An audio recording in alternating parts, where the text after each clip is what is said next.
E aí, galera, tudo bom? Preparados para mais uma revisão? Então, segue a vinheta.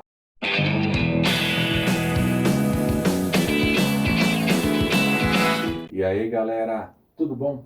Aqui que está falando é o professor Carlão. Hoje nós iremos falar um pouquinho sobre a Europa em ebulição. O que esse assunto trabalha exatamente, professor? Nós vamos falar um pouquinho sobre algumas ondas revolucionárias e um pouquinho de uma ideologia que começa a aparecer em pleno século XIX. A primeira ideia que nós temos que começar a comentar diz respeito, por exemplo, ao pensamento liberal. O liberalismo era uma ideologia que pregava que a sociedade, que os indivíduos teriam que ter total liberdade. A burguesia deveria implementar uma sociedade onde eles administrariam o comércio. Em 1814, quando Napoleão perdeu a primeira batalha, o Congresso de Viena foi instaurado na Europa. Através de um princípio de legitimidade, vários monarquistas desejavam que fosse restaurado o mapa político da Europa antes de Napoleão ter governado. E isso acabou acarretando o favorecimento dessas novas monarquias. Alguns reis voltam a assumir seus antigos tronos e a partir desse momento, o que observamos? Que alguns grupos começaram a ficar insatisfeitos com isso. Os burgueses, os liberais, eles queriam que fossem implementadas monarquias constitucionais. E aí a gente começa a perceber a primeira onda revolucionária. Lá pelos anos de mais ou menos 1820, começamos a ver em Portugal a Revolução Liberal do Porto. A Revolução Liberal do Porto, onde os burgueses queriam que Dom João retornasse para governar Portugal.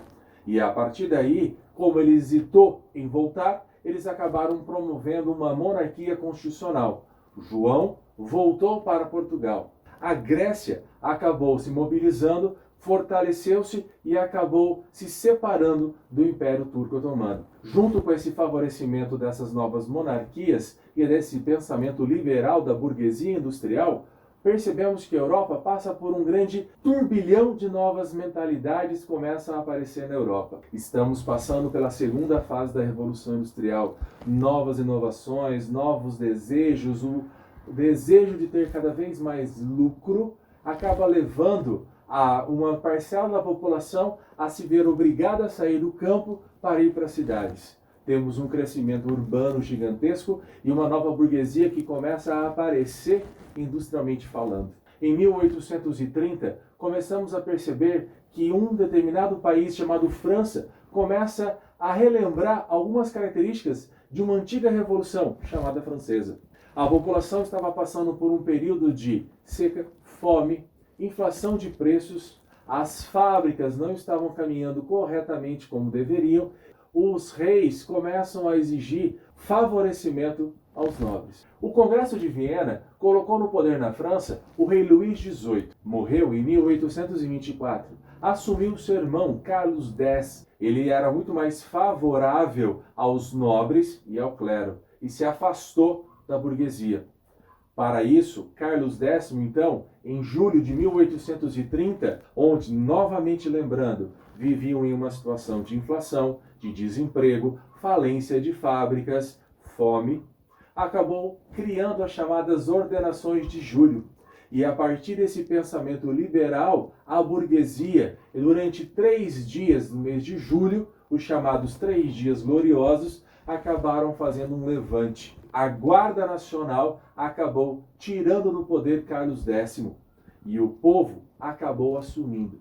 O povo mais ou menos, na verdade quem acabou fazendo isso foram os burgueses e colocaram no poder um rei chamado Luís Felipe de Orleans, um rei burguês. Esse rei estabeleceu novamente uma monarquia constitucional e valorizou ainda mais a burguesia, o desenvolvimento econômico.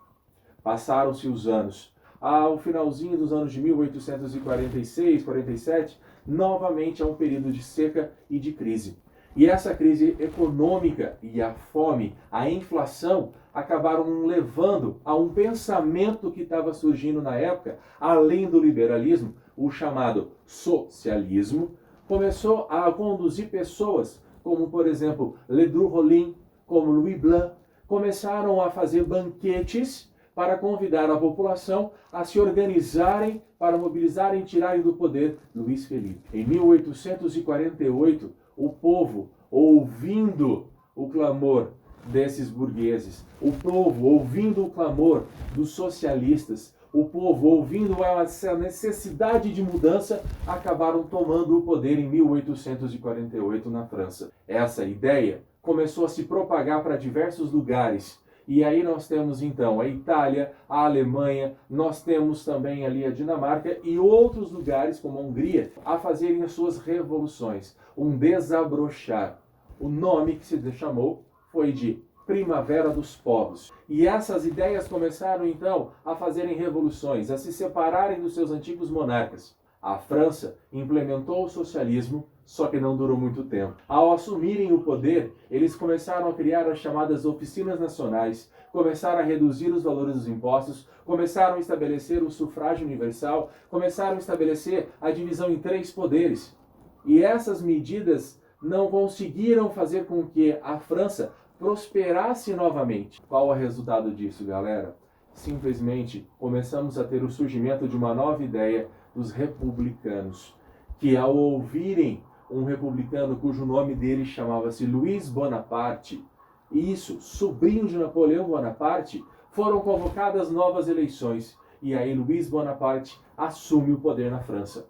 E ao assumir, dá início ao que nós vamos chamar de Segunda República Francesa. Começamos a perceber que Luiz Bonaparte começa a fazer com que a França industrialmente começasse a se desenvolver. Passado-se algum tempo, ele faz um plebiscito, é escolhido, assim como ele seguiu o exemplo do seu tio, Napoleão Bonaparte. E esse plebiscito o transforma como Napoleão III, imperador da França. E esse Napoleão III vai se envolver num outro conflito que a gente vai comentar até o final desse vídeo.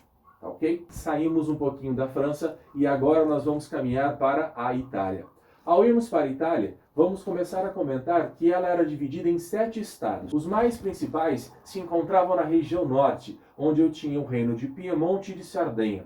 Nesse reino, eu tinha um primeiro-ministro chamado Conde Cavour.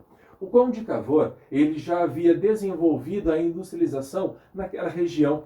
E baseado sobre um princípio chamado de nacionalismo, eles então resolveram tentar unificar a Itália. Pois é, mas nós tínhamos um problema. Próximo à região norte, a região da Áustria e da Hungria dominavam aquela região. Então se fazia preciso expulsá-los daquele local. O Conde Cavour, juntamente com o rei da região do Piemonte e Sardenha, chamado Vittorio Emanuele II, juntaram suas forças com a França e acabaram expulsando o reino austríaco.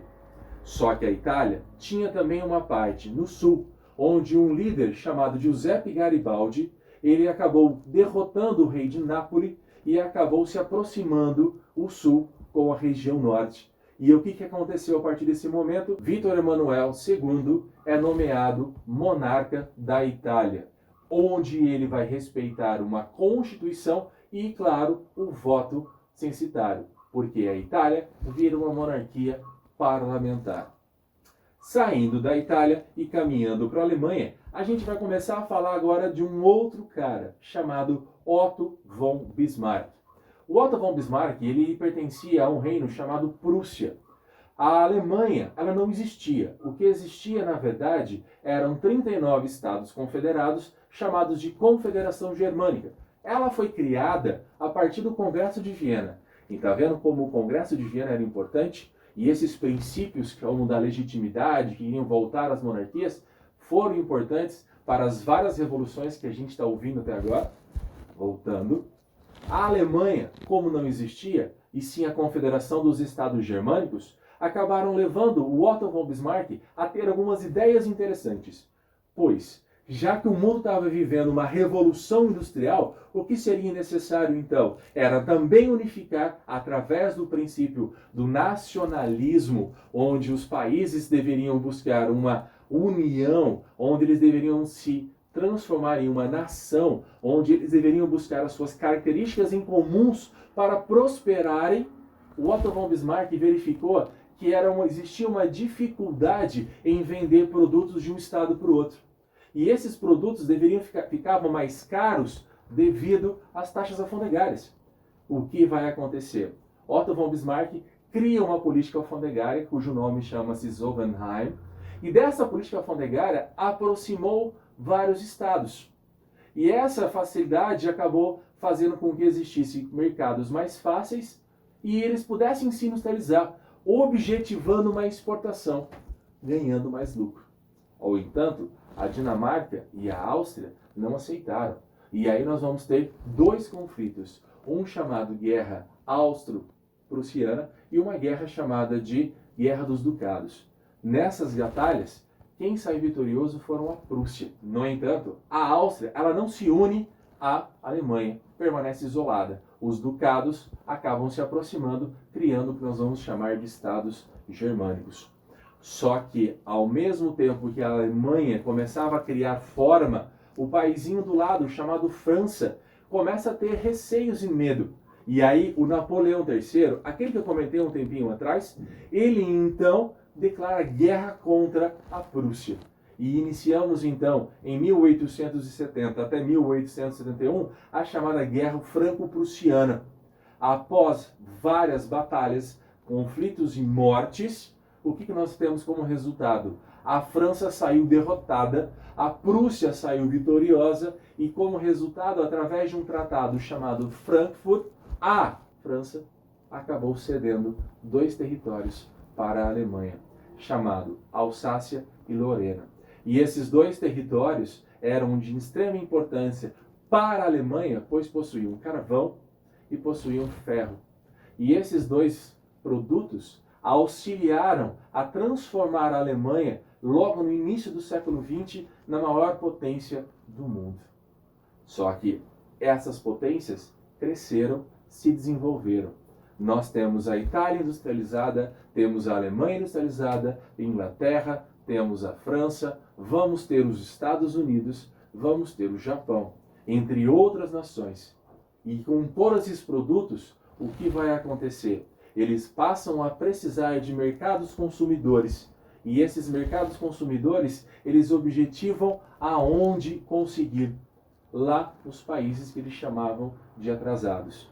Olham para continentes, como por exemplo a África, a Ásia e a América.